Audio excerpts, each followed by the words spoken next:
Since I made my last bookshelf out of construction lumber, I wanted to try making another one out of MDF, because this one I want to paint a nice bright white. And I'm starting off by ripping 12-inch strips out of the giant MDF panel.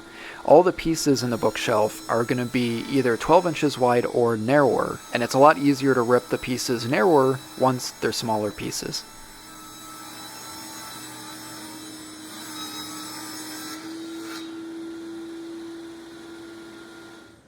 Next, I'm just checking all the measurements on all the strips, because pushing a large sheet of MDF through the table saw, it's easy to move it a little bit and be off. After that, I can now cut out two sides 6 feet tall. Obviously, all of these measurements can change to whatever you want to build your bookshelf at.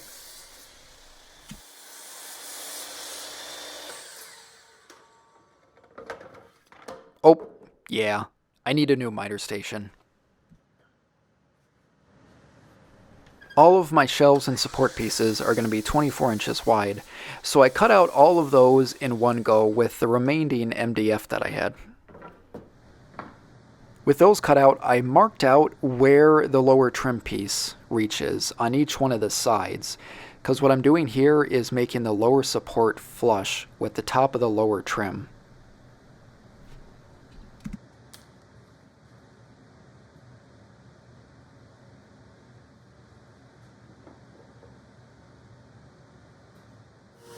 I cut grooves in the sides and support pieces so I can inset the back panel. In my other build with construction lumber, I just tacked it on the back. That works fine, but you can see it, so this way it's more hidden. I'm also adding shelf pinholes using a jig this time, just this Craig model, but there's a lot of different kinds.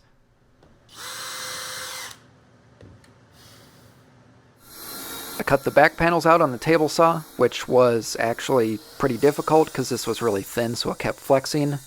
Probably should have used a track saw to begin with, but I eventually got them cut out all to the right size and started assembling the main case.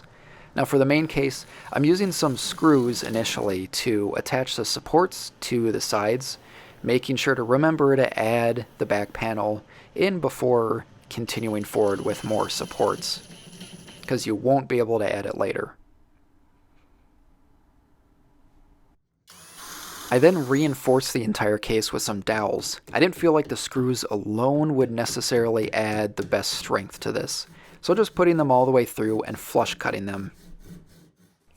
I then filled in the screw holes and any other imperfections I had along the case. After that dried, I just sanded it all smooth, and that was it for the main case.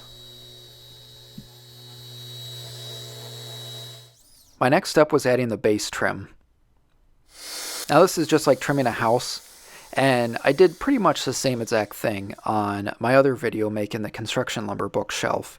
Here's a tip again if you didn't see that video, using CA glue to help clamp the pieces together before gluing it on the base of the cabinet.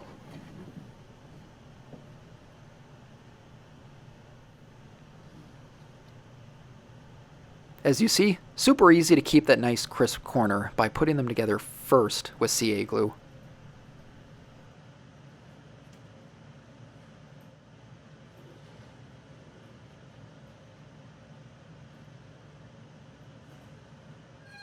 I then added crown molding to the top, which I hate doing, but it is easier than a house anyway. But just using the same tactics as before, using CA glue to make one solid unit, and then just sliding it on and using wood glue just to hold it in place, just clamping it. But I also ended up adding some pin nails just to help hold it in place and together. And then afterwards I filled all the gaps in this, just like I did with the side.